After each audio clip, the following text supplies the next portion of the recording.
Well, hello again. Got to see most of you at lunch. Good to see you again.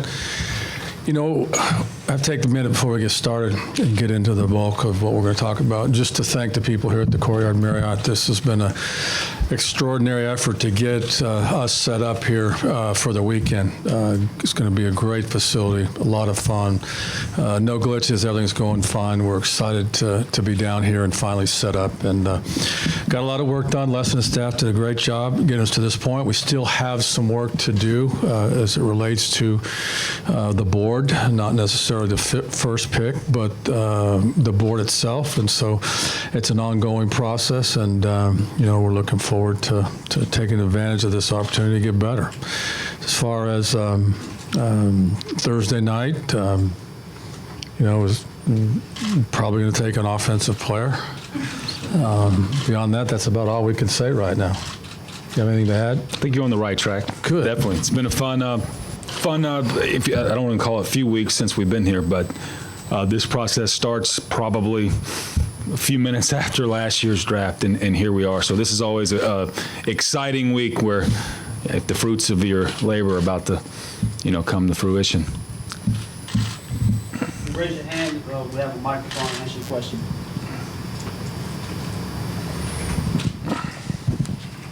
Hey guys, you know, obviously you're not going to tell us who you're going to pick. Will you tell the player before Thursday, or will you kind of just keep that under wraps until then as well? We'll get in touch with the player just prior to putting the card in. Yeah. I think Coach Fish, you should probably do it. You tell a good story because you've been through it, but you've told many of the players what it's like to get the phone call for the first time. That it's Yeah, I mean, there's only a few things better in life than this phone call, and these phone calls are going to take place, you know, Thursday night, Friday, and Saturday, and it's a great experience for them. So do not want to deny our pick that opportunity to experience that.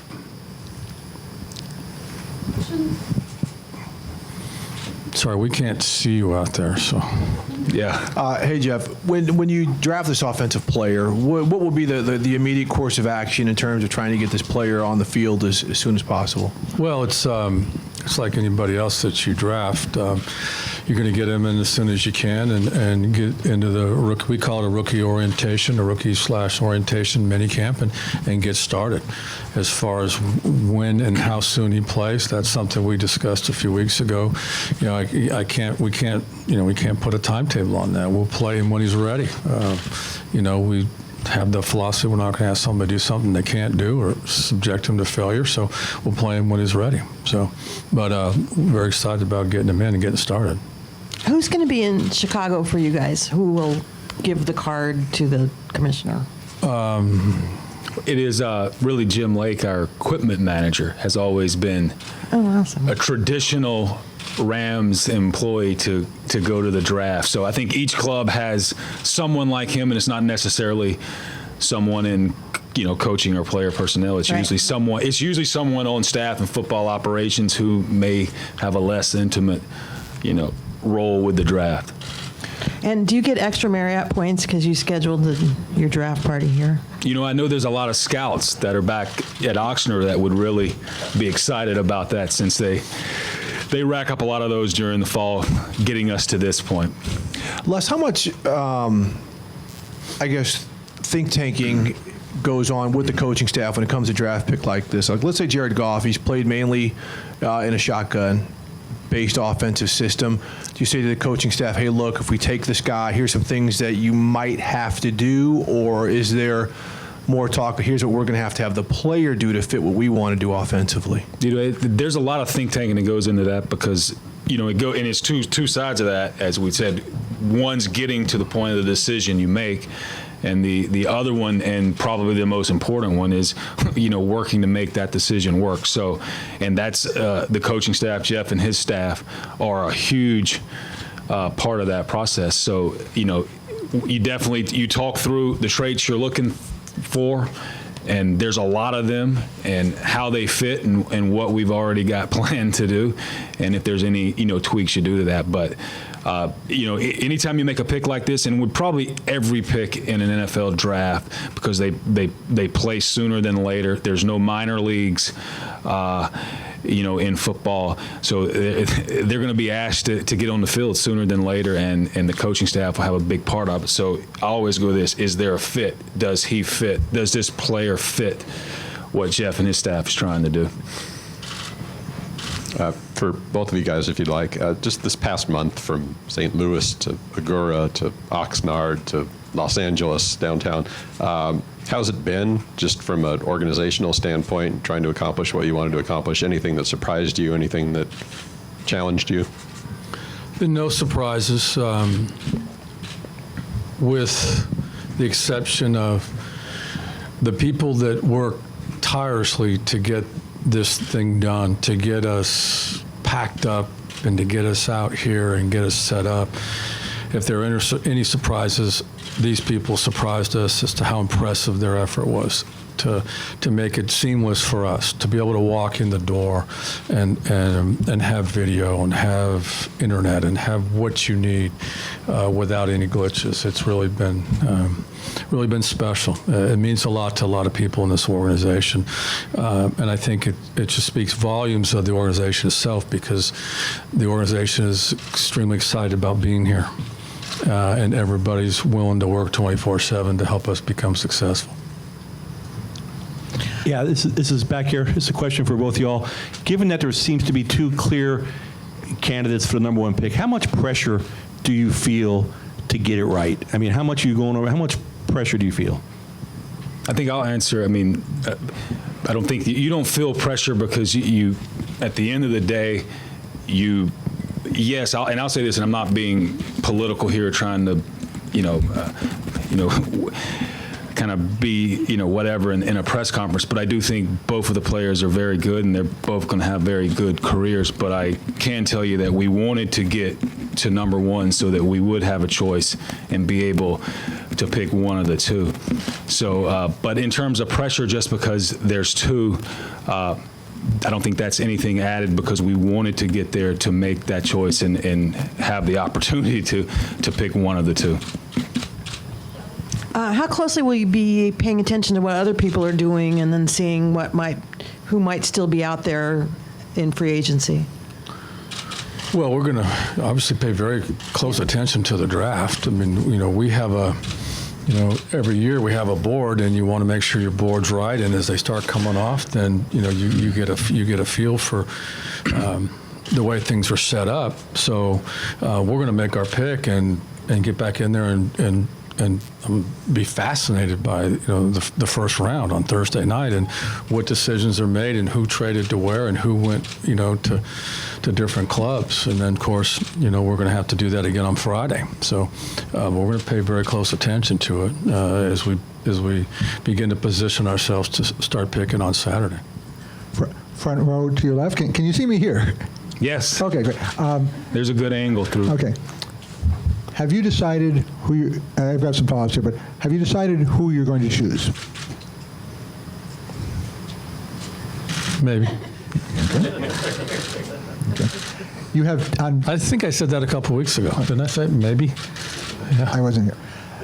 We still got a few hours left. Yeah. Well, on Thursday you have 10 minutes after the commissioner opens the draft. How much of those 10 minutes are you going to take, and what do you do in those 10 minutes when you're on the clock and I guess haven't submitted the card yet? That's a good question. I don't know if we've come up with an itinerary for the first 8 minutes. I do know this. I don't know if I don't know what the minutes will be, but I know there will be a point where we go, okay, let's get the card in just so this thing does, we don't roll past 10 minutes and next thing you know, Philly's on the clock. So maybe it'll be more like 7 minutes. I'm not sure. Okay. See, Armando, all the way in the back, from ESPN Deportes Radio, all the way here. Coach Jeff, you look younger in person than in TV. Thank you. I always see you every week. They need to fix their lenses. He acts younger in person, too. Obviously, you have your picks from this draft, but those picks are based on your team needs or whatever the new fans expecting from this draft. Okay, good question. As you draft, it's always a combination of both, of needs, value, and best player available. And then, it becomes more complicated. For example, if you have 4 or 5 of a position, say for receivers up there, and you're comfortable that maybe one of those would fall to the next round, so go over and get this player. So it's complicated, but we take into consideration, both need and value. I had a similar question in that regard. The few picks that you do have, how does that number affect the ratio of the need and the value and that sort of thing? In terms of what number? Yeah, given that the five picks you got, given that it's so few, I mean, do you put then more of a value on? Okay, I would probably answer why is this 4th and 6th round different than all other 4th and 6th rounds? They're all important, whether you get a 1st, 2nd, or 3rd, or multiples, and you want to get them right. And we've seen a lot. What this has enabled us to do, though, as Jeff alluded to earlier, is spend a good bulk of the last week really looking at realistically who might be available in the 4th and 6th rounds, and what's our need, what roles do they fit. And I think that's been the arose of this process of moving up and losing some of the other picks in front of us. And what we've been able to do is, like I always say, scouting starts with the film, and then the season ends, and then you go into this process, what we call the spring season, and it's an all-star game, and it's a combine, and it's a pro day, and it's interviews, and it's psych tests, and it's Wonderlicks, and it's physicals, and all of that. And I think it ends with the film, and we were able to sit together this week and kind of wrap it up with film and try to fine-tune the board. We try to leverage, to get more picks, or is that just kind of see as it all unfolds? Well, I think it's a case by case, but yes, the answer would be, we would be willing to do that. I think that would be helpful to get, let's call it more football players on the roster. But you also make a case by case, because we may get to 110 if that's our first pick, I believe, and there's a player that we really, really like and think he can be an asset. We'll probably pull him off the board versus move back. Kind of a similar follow-up to that. So if I'm hearing you right, your philosophy, and you put all this together, is you're ranking your board best player available, and that is how you would pick over need. What would make you flip it? I think there's there's a common sense approach, and a lot of times when you go to pick a player, it may not be just one player. Sometimes there is, where there's one player just head and shoulders, and his talent's going to outweigh a need, and yes, you bring him on your roster, and it may make a let's call it a crowded room. But if that player's so good, he's gonna find a role, and it'll help your team. But a lot of times when you go to pick, there could be a pot of players that are similar ability, and at that point you see if you can mesh a need. And I think there's just it's a common sense a way to approach it. And it's not, I like to say a lot of times, if we go to pick at 110 this year, it's probably not going to be one player who matches our top need, and it happened to occur in 2016 in the 4th round. There'll probably be a clump of players, and we'll have to fish through and figure out which one's best for us. And also looking at our needs and how deep certain positions, are still left on the board, and maybe manage it that way as well. So there's a lot of strategies that go into it. But at the end of the day, I think what Coach said, the main goal is to never reach or never pass on someone who's really, really good just because you need another position. How would you guys evaluate how you've done over here in the last few years, in the late rounds, especially since that's where you're picking mostly this year? And do you have a philosophy for how you approach those picks in terms of betting on upside or that sort of general thing? Excellent question, and I'll answer. I'm sure Coach can elaborate. I always look from our set. When you go to do quality control, you're always looking at maybe where you went wrong, where you missed, and seeing if you can find out why, so that you can improve the process to help you make sounder decisions in the future, and go from there. But I do think it usually at that round, again, it's case by case. There's an element of of probably we talk about ceilings and floors, and probably depends on your roster and the situation when you go to pick, or whether you want to take a little bit, let's call it more risk for a guy with a higher ceiling but lower floor versus maybe a guy with a lower ceiling but definitely higher floor. So I think it all depends on where you're at your roster and that situation. Yeah, and I would agree. The other important consideration is your roster. I mean, you have to have a really good feel for your roster, and for from a development standpoint, we've got players on our roster that are going in their second, third year now that we expect tremendous improvement out of. So it doesn't necessarily become a weakness for us or a need. So, you have to take all those things into consideration, and I think we've done a nice job over the last few years with that. Yeah, I realize back here, it's a collaborative effort, but at the end of the day, who has the final say on the pick? Where does the bucks always stop somewhere? Who in the organization has the final say? We do. This is a we business. I don't know. If you're in sports, it's definitely a we business, no matter where you're at in the food chain per se. Back here, Les, you said after the trade was made that possibly trading one of the quarterbacks on the roster was something you would have to look at as a possibility. Have you had discussions with other teams about that scenario? And if so, do you expect that to pick up at the draft as well? I think because we're, those players are part of our team.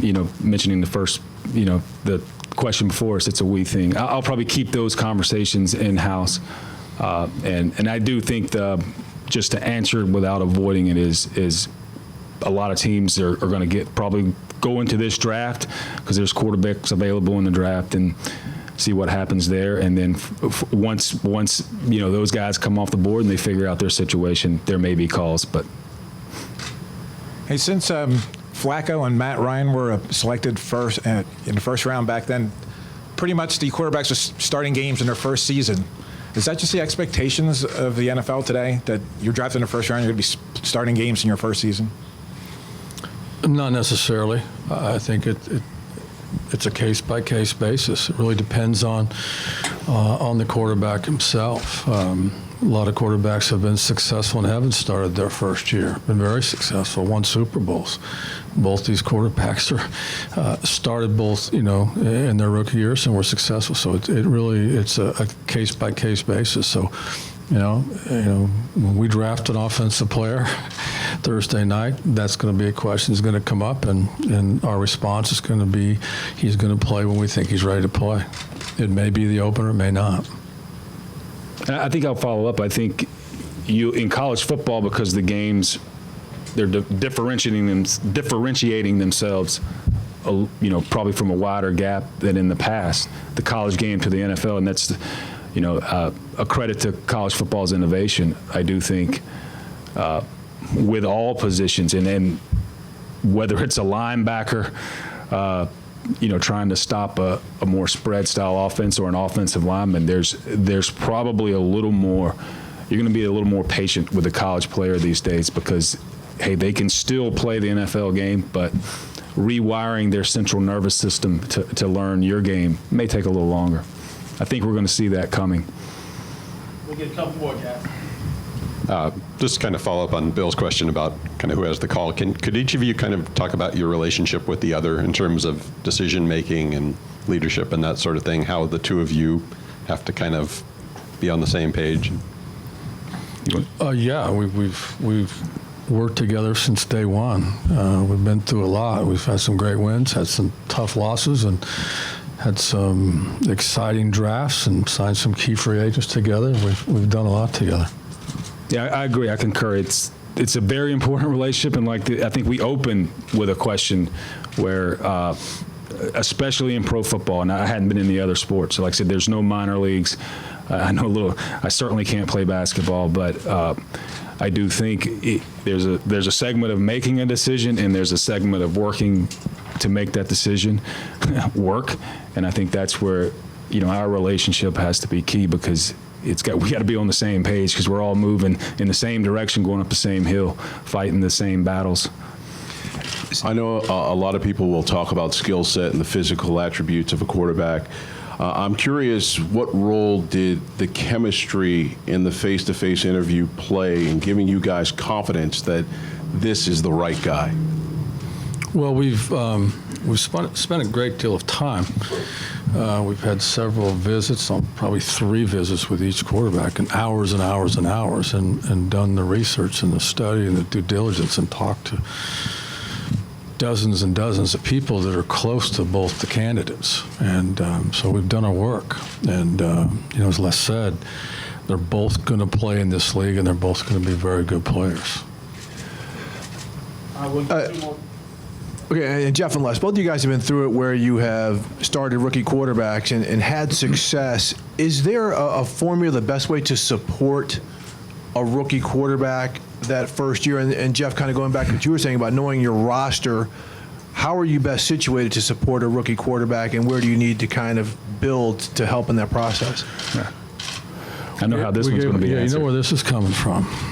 We gave up 18 sacks last year, started a number of combinations of young offensive linemen, rookie offensive linemen.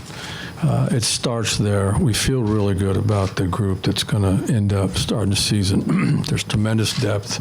They all have experience. In addition to that, quarterback's job becomes much easier when you can turn around and hand it off to somebody every once in a while, and we plan on doing that. And so Yeah, I think he told. We took him last. I know this. I think he told both QBs before they left the building. I'm not going to tell you how many pass attempts he said they would get, but it was probably a lot less than they threw in college, in a joking way. But he did say get used to handing the ball to 30. And play good defense. Oh yeah, I left that out. To your left. When you look at a trade like this, how do the sort of the economics, you kind of alluded to it in the last time we did this, but you're paying your quarterback a little bit less, hopefully going forward for the next few years, but you need to maybe supplement more with free agency than you might otherwise with draft picks. How does the full picture of the roster, both this year and going forward, impact making a trade like this and giving up the assets that you did? Well, again, this is a culmination of probably, like I said, 4 years of work and where we started and where we are now, wearing both pairs of shoes. And that's, if we want to call it when we traded the 2 pick in Washington with Washington. And so we've been on both sides of the coin. I do think what we did in a nutshell was, you analyze a certain position and what is your long-term assessment at that position. You also try to analyze if there's any long-term solutions in this draft and also in next year's draft as well, and a little maybe in free agency and the trading market, but we do know that certain positions are harder to find there. And then I think the third element of the equation is sometimes it's easier to identify long-term solutions at certain positions but harder to acquire. And that's sometimes the tricky part, is acquiring the person you want. And we felt like this year there was definitely a chance to do that based on all those variables and based on the 4 years and if you want to call it wearing the other pair of shoes and getting a lot of draft picks and building a young roster and being the youngest team in football. Now they're growing up and all of that. So probably a short, convoluted answer to your question, but it's a good question. We'll see you Thursday evening. Appreciate you coming. Thank you.